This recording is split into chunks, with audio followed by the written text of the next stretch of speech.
आप इस समय प्रदूषण को लेकर जो स्थिति देख रहे हैं जी, उसे आप कैसे परिभाषित करेंगे? शहरों में प्रदूषण के मुख्य कारण क्या हैं?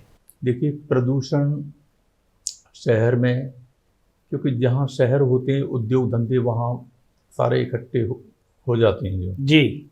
हाँ, और दूसरा वाहनों की संख्या में भी वृद्धि होती है, जी।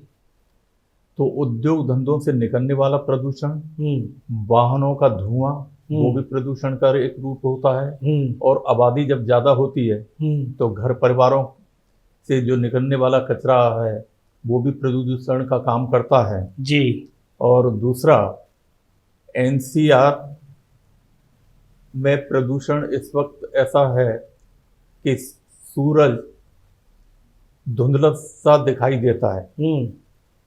कारण उधर पंजाब में पराली जलाते हैं और इधर ये धुआं जो है वाहनों का, तो कुल मिलाकर एक ऐसा गुबार बन जाता है और इससे एक समस्या ऐसी बन जाती है प्रदूषण की जिसे सभी प्रभावित रहते हैं। जी। सांस लेना दूभर हो जाता है, ऐसा लगता है कि सांसें भी पराई हो गई हैं, जो वैसे तो है पराई पर प्रदूषण ने उनको बीच में ही कैप्चर कर लिया है। जी।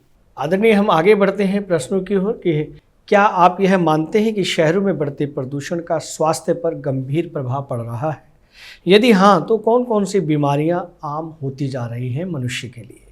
जी हाँ, ये बहुत सुंदर प्रश्न आपने किया है। जी। और गंभीर प्रभाव पड़ रहा है और स्वास्थ्य पर कुछ चीज़ें तो ऐसी हमें दिखाई देती हैं जिसमें कहने की ज़रूरत नहीं है। कफ, खांसी, अस्थमा। जी। और अस्थमा जैसी भयंकर बीमारी जो और भी कई एक बीमारियों को जन्म देने वाली हो जाती है, तो स्वास्थ्य पर दुष्प्रभाव तो पड़ता ही है। अब उसमें डॉक्टरों के पास जाते हैं जी, वो अपनी लूट शुरू कर देते हैं। जी। तो स्वास्थ्य पर बहुत सारा प्रभाव पड़ता है और एक बीमारी जो है कई बीमारियां अपने साथ लेके आती है। जी। तो हम लोग नर्सिंग होम में और दूसरी जगह जहां मिलते हैं शरण में जाते हैं और किसी तरह उपचार पाके जो है स्वास्थ्य की कामनाएं करते हैं। जी, जी, जी, जी, जी। हम आगे बढ़ते हैं कालीचरण जी कि शहरी क्षेत्रों में प्रदूषण को नियंत्रित करने के लिए किस प्रकार की नीतियां और उपायों को प्रभावी कर सकते हैं? जी, शहरी क्षेत्र में प्रदूषण नियंत्रण करने के लिए दो चीज़ें हैं। एक तो सरकार की तरफ से जो आवश्यक कदम हैं वो ले जाने चाहिए जी। और और दूसरा हम समाज में के अभिन्न अंग हैं और समाज के अभिन्न अंग होने के नाते हमारा अपना भी ये अधिकार हो जाता है, दायित्व बनता है कि हम खुद भी जो है इस पर नियंत्रण करने की दिशा में कार्यरत रहें। वाह। तो जैसे प्लास्टिक है, कचरा है, कम से कम उन चीज़ों को हम ऐसे खुले स्थानों में न फेंकें जी। और उसको नियंत्रित में रखें, जो है कचरा वगैरह इन सब चीज़ों का ध्यान रखें। और धुआं जिन चीज़ों से ज़्यादा होता है और जो ज़्यादा नुकसान पहुंचाने वाला होता है उसको कम से कम करें जी। और आजकल के जो उपकरण हैं जो कम धुआं वाले हैं जैसे निर्धूम, तो उन्हें अपनाने की कोशिश करनी चाहिए हमें। जो तो ये कुछ कारगर कदम ऐसे लिए जा सकते हैं कि अधिक नहीं तो किसी हद तक जी उसको नियंत्रण करने में सफलता प्राप्त की जा सकती है। जी, जी, जी। कालीचरण जी, जैसा कि आपने बताया कि घर से हमारे प्लास्टिक है, कचरा है या अन्य सामान होते हैं उनसे भी प्रदूषण बढ़ता है। एक साइलेंट प्रदूषण भी होता है कि जब हम प्लास्टिक के बर्तन, प्लास्टिक की आइटमें घर में कार्यक्रमों में उनको प्रयोग करते हैं, चाहे वो चम्मच है या गिलास है या थाली है या अन्य उपकरण हैं, अन्य वस्तुएं हैं, तब उनके साथ जब उसकी प्रोडक्शन होती है तो प्रोडक्शन के साथ में जहाँ से उस डाई के अंदर मसाला जाता है जिससे वो आकृति तैयार होती है, वहाँ छोटे छोटे प्लास्टिक के कण चिपके रहते हैं, चाहे वो गिलास पीने का हो, चाहे वो प्लेट खाने की हो। जब हम सर्व करते हैं तो उन चीज़ों को ध्यान नहीं दिया जाता, उसको वॉश नहीं करते, ठीक डायरेक्ट जो है उसको उपभोग में ले लेते हैं। एक जो साइलेंट जो प्रदूषण है, जो प्लास्टिक है या प्लास्टिक के कचरे हैं या प्लास्टिक के छोटे छोटे कण हैं, जी वो पानी के साथ, प्लेटों के साथ या अन्य कारणों से हमारे शरीर के भीतर जाते हैं और हमारा शरीर एक साइलेंट प्रदूषण के रूप में, साइलेंट किलर के रूप में उसमें हावी हो जाता है हमारे ऊपर, जो हम उसे समझते नहीं हैं, हम महसूस नहीं करते। हमारे दर्शकों को, इस देश की जनता को उस विषय में क्या कहना चाहेंगे? जी, आपने बहुत अच्छा प्रश्न किया। जी, साइलेंट प्रदूषण, ये जो प्लास्टिक से आपने जैसा बताई कि छोटे छोटे कण रह जाते हैं, जी, मैं उसके साथ एक बात और ऐड करना चाहूँगा जी, कि ये जो डिस्पोजेबल प्लास्टिक कप हैं, उनमें हम अक्सर चाय पीते हैं जी, और उसमें जो पॉलीथीन लगी होती है, इनर लेयर जो होता है, जी, जी, उस जी, पर चाय का ऐसा दुष्प्रभाव होता है कि उस दुष्प्रभाव को अगर वो बड़ा रूप ले लेगा या निरंतर कोई आदमी उसी कप में चाय पी रहा है, तो हो सकता है कि वो कैंसर जैसी भयंकर बीमारी से पीड़ित भी हो जाए। तो ये भी एक साइलेंट किलर में आता है जी। और शादी समारोह और जितने ये आयोजन होते हैं उनमें अभी तक यही है कि प्लास्टिक के ही डिस्पोजेबल जो कप हैं, प्लेट्स हैं, प्रयोग किए हाँ, जाते ये हैं। सब प्रयोग किए जाते हैं। जी, जी, और इसका तो दुष्प्रभाव बहुत ज़्यादा होगा। अंग्रेजी ज़माने में ये एल्युमिनियम जो है, एल्युमिनियम भी स्लो पॉइजन में आता है। तो अंग्रेज जो हमारे यहाँ की भारतीय जेलों में सबसे पहले उन्होंने इन बर्तनों को यूज किया एक सजा के रूप में। सजा के रूप में, जो कैदियों को उसमें जो है खाने पीने का सामान दिया जाता था, तो वो भी स्लो पॉइजन का काम करता था। कोई ब्लेम भी नहीं होगा और धीरे धीरे वो बीमारियों का शिकार हो जाएगा। मगर पॉलीथीन जो है उससे काफ़ी कहीं हद तक बढ़कर है और इसका दुष्प्रभाव तो ज़्यादा समय भी नहीं लेता है। तो पॉलीथीन का यूज कम से कम हो, ये हमें सोचना चाहिए। उसका अल्टरनेटिव भी बहुत सारे हो सकते हैं जी। अब जैसे ये पराली जलाने का काम है, उससे कुछ इस तरह की चीज़ बनाई जाए जो दूसरे प्रयोग जैसे हो सकें। या बैगेसीज है, ये गन्ने की खोई है, तो गन्ने की खोई से भी बर्तन बन जाते हैं जी। हाँ, तो इस तरह से कई चीज़ें जो है उसमें यूज हो सकती हैं और प्लास्टिक का यूज जो है कम से कम होना चाहिए, मेरी तो यही मान्यता है। और जहाँ तक हो, क्योंकि अगर पूरा एस्टिमेट लगाया जाए तो लाखों टन की तादाद में ये प्लास्टिक कचरा में प्लास्टिक कचरा जो है यूज होता है और जहाँ प्लास्टिक होती है वहाँ ऑक्सीजन का अभाव रहता है। जी जी जी। हम ये भी मान के चलें कि जब हम प्लास्टिक को खाने के रूप में प्रयोग करते हैं तो उसके हमारा शरीर प्रभावित होता है। जब उसे डिस्पोजल के रूप में उसे वेस्टेज में करते हैं, डिस्पोजल का एक तरीका जो सीमित है या वहाँ तक नहीं पहुँच पाता, लेकिन वो हमारे कचरे में, कूड़े में अपना स्थान ले लेता है और उसे धरती के नीचे दबा दिया जाता है या कूड़े के ढेर बना दिए जाते हैं।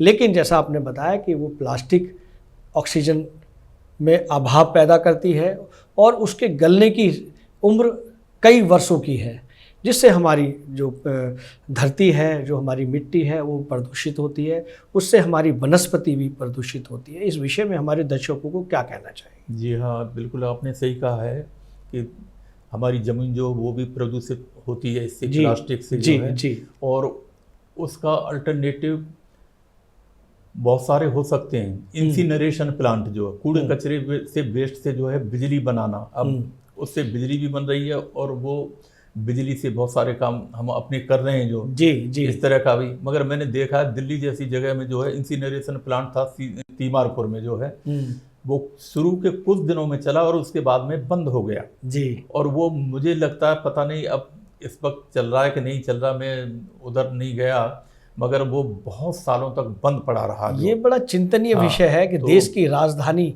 दिल्ली, या ये कहें कि देश का दिल दिल्ली के अंदर इस तरह के उपकरण है या इस तरह के कारखाने, इस तरह के लैब हैं और वो नहीं चल रहे हैं, तो ये बहुत ही चिंतनीय विषय है। बिल्कुल चिंतनीय विषय है और चिंता की बात है। और डिस्पोजल के कई तरीके नए भी निकल कर आ रहे हैं, जैसे यंग जनरेशन है तो वो कुछ नया ला रही है, क्योंकि ये प्लास्टिक गलता बहुत देर से है जी, और ये नुकसान के सिवाय और कुछ नहीं देता है जो। जी जी जी जी जी। हम यहाँ एक और जानकारी लेना चाहेंगे कालीचरण जी कि जिस तरह से हमारे घरों के अंदर, घरों के भीतर पानी पीने की प्लास्टिक की बोतलों का प्रयोग किया जाता है या अन्य भोजनों से जुड़े हुए बर्तन रखने में, भोजन रखने में, वस्तुएं रखने में प्रयोग किया जाता है, खान पान की चीज़ों का रखने का प्रयोग किया जाता है, लेकिन मुख्य विषय पानी की बोतल का है कि हमारे घर में जब पानी की बोतलें आती हैं तो या तो 6 होती हैं या 12 होती हैं और उसमें हम पानी भर के अपने फ्रिज में रख लेते हैं या अपने आसपास ज़रूरत के मुताबिक रख लेते हैं। लेकिन एक शोध में ये बताया गया है कि इस पानी की बोतल को प्रयोग करने की भी एक उम्र होती है, एक उम्र की सीमा होती है जिसे हम कई वर्षों तक पीते रहते हैं और उसमें पानी रखने की सुरक्षित क्षमता खत्म हो जाती है। इस विषय पर क्या कहेंगे?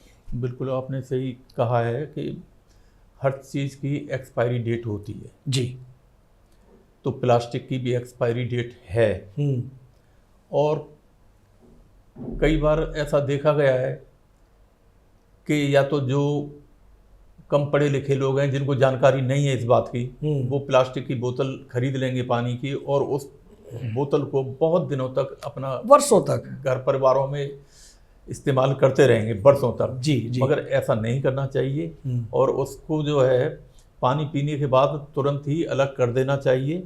और यहाँ तो नहीं मगर जापान जैसे देश में तो ऐसी बोतलों को क्या करते हैं कि प्लास्टिक से कपड़े ही बनाना शुरू कर देते हैं, ऐसी बोतलों को डिस्पोज करके जी, और कपड़े बनाना शुरू कर देते हैं और उनको खूब शौक से लोग कपड़े को पहनते हैं, तो कम से कम उसका एक सदुपयोग हो गया। जी जी। तो इस तरह के यूज बहुत सारे हो सकते हैं। तो हमें प्लास्टिक की बोतल हो या कोई दूसरा बर्तन हो तो उसको कम से कम ही इस्तेमाल किया जाए, ये ज़रूरी है, क्योंकि एक्सपायरी डेट के बाद जो है उससे खतरा ही पैदा रहता है। जी जी जी। हम आगे बढ़ते हैं। क्या सरकारें और निगम प्रदूषण को कम करने के लिए अपने दायित्वों को सही ढंग से निभा रही हैं या इसमें कोई कमी आपको दिखती है?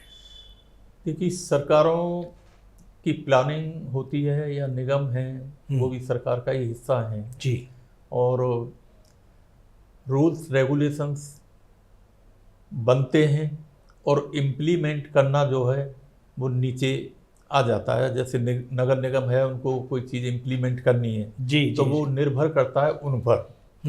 अक्सर क्या होता है कि उसमें थोड़ा स्वार्थ से हटकर अगर काम हो, सरकार ने तो कोई चीज़ बना दी और दे दी पब्लिक को। भारत सरकार का पर्यावरण मंत्रालय जो है बहुत बड़ा मंत्रालय है, बहुत सारी पॉलिसीज बनती रहती हैं टाइम टू टाइम जो है, और वो उन्हें इम्प्लीमेंट करने के लिए उन्हें वो जारी भी करते हैं। मगर सवाल ये है कि इम्प्लीमेंट जमीनी वाले जो हैं, जमीनी स्तर पर क्या हो रहा है, जमीनी स्तर पर जो है किस तरह इम्प्लीमेंट हो रही है। कहीं उसमें से कहीं स्वार्थ जुड़ा है तो पता लग रहा है कि उसमें से जो है मतलब आधा काम हो रहा है, आधा काम नहीं हो रहा है जो। तो ये स्वार्थ भावना से, स्वार्थ रहित भावना को हम रखें तभी ये सफलता हमें मिल सकती है जी, क्योंकि ये देश और जीवन के नाम पे हमें स्वार्थ से हटकर रहना चाहिए। वाकई आपने बहुत अच्छी जानकारी हमारे दर्शकों को दी। यहाँ पर हम ये भी एक प्रश्न जोड़ना चाहेंगे कि क्या प्रदूषण रोकने की जिम्मेदारी सरकारों की है, क्या जनमानस की नहीं है? क्या जनमानस को जागरूक होना चाहिए अपने और अपनों के लिए? जी, ऐसा नहीं है कि सरकार की ही जिम्मेदारी है जी। प्रदूषण रोकने के लिए तो हम सबकी जिम्मेदारी बन जाती है, बल्कि हमारी जिम्मेदारी सरकार से ज़्यादा होती है। जो सरकार कोई नीति निर्धारित करके जो है उसको लागू कराना चाहती है तो हमें उसको देख के जो है अपना पूरा सहयोग देना चाहिए जी। और इस पर नियंत्रण बहुत ज़रूरी है, क्योंकि जान जोखिम में, और सिर्फ इंसानों की जान नहीं, उसमें पशु पक्षी भी आते हैं जी, और जीव जंतु भी आते हैं। तो सबका ख्याल रखना चाहिए और पूरा संसार एज ए ग्लोबल विलेज अगर देखा जाए तो सभी के हित की बात होती है। बिल्कुल। तो हमें अपने स्वार्थ से हटकर और इसके नियंत्रण की दिशा में कदम बढ़ाने चाहिए। जी जी जी। हम आगे बढ़ते हैं कि सार्वजनिक परिवहन, कचरा प्रबंधन और वृक्षारोपण जैसे उपायों के बारे में आपकी क्या राय है? क्या ये प्रदूषण नियंत्रण में सहायक हो सकते हैं? जी, ये बहुत गंभीर टाइप का प्रश्न है। जी। और वृक्षों की जहाँ बात आती है, हम वृक्ष को अपने प्रयोग के लिए, अपने उपयोग के लिए काट तो डालते हैं। अगर उसकी जगह दोबारा से वृक्षारोपण कर दिया जाए तो आज नहीं तो कुछ सालों में वो बड़ा हो जाएगा और वो भी ऑक्सीजन छोड़ने का काम करेगा। वाह। क्योंकि वृक्ष तो हमें ऑक्सीजन देते हैं, प्राणवायु देते हैं, वाइटल फोर्स हमारी जो है उसी पर डिपेंड करती है। और एक मेच्योर वृक्ष जो है भरा पूरा जब हो जाता है तो 24 घंटों में 227 लीटर ऑक्सीजन रिलीज करता है जी। और एक आदमी की ज़रूरत होती है 24 घंटों में 550 लीटर शुद्ध ऑक्सीजन की जी। और उस ऑक्सीजन को लेने के लिए 550 लीटर को ग्रहण करने के लिए 1100 लीटर हमें सांसों द्वारा गैस खींचनी पड़ती है, जिसमें दूसरी गैस भी समाहित होती हैं। तो 1100 लीटर में से वो 550 लीटर हमें मिल पाती है। तो एक पेड़ का जितना योगदान है 227 लीटर तक, छोटे का कम भी होगा तो बड़े का ज़्यादा भी होगा। जी जी जी। तो उतना योगदान किसी का नहीं है। तो वृक्षों को पहले तो काटा ही नहीं जाए। अगर वो सूख गया है तो उसे काटने से पहले या काटने के साथ ही उसकी जगह दोबारा से वृक्षारोपण होना चाहिए और उसकी आपूर्ति हो जाए। वीडियो YouTube पर देख रहे हैं तो हमारे चैनल को सब्सक्राइब करें और बेल आइकन को दबाना ना भूलें। अगर आप Facebook पर यह वीडियो देख रहे हैं तो हमारे पेज को लाइक करें।